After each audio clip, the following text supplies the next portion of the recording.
வானத்தையும் பூமியையும் படைத்த சர்வ வல்லமை உள்ள தேவனை ஸ்தோத்தரிப்போமாக. தேவை 1ஆம் தேதி முழுவதும் கண்ணின் மணி போல நம்மை பாதுகாத்து வந்த தேவனுக்கு நன்றி செலுத்துவோமா?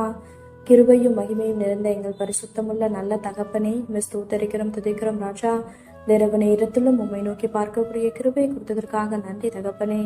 அப்பா, இந்த நாளிலும் உங்களுக்கு பிரியமில்லாத காரியங்களை செய்து உடைய இருதயத்தை துக்கப்படுத்தியதற்காக எங்களை தயவாய் மன்னியும் ஆண்டவரே. உங்க பிரியமான பிள்ளையை வாழ உதவி செய்யுங்கப்பா. இந்த நாளிலும் எங்கள் தேவைகள் எல்லாவற்றையும் சந்தித்து நாங்கள் சோர்ந்து போகாதபடி உடைய வார்த்தை கொண்டு எங்களை குணப்படுத்தியதற்காக நன்றி தகப்பனே.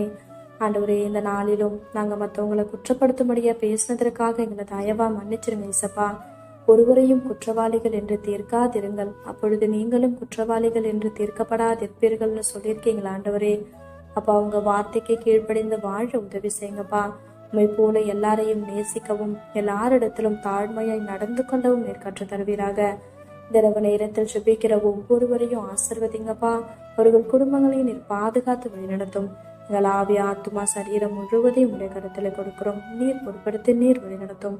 இயேசு கிறிஸ்துவின் இனிய நாமத்தில் ஜெபிக்கிறோம் எங்கள் ஜீவனுள்ள நல்ல பிதாவே, ஆமென்.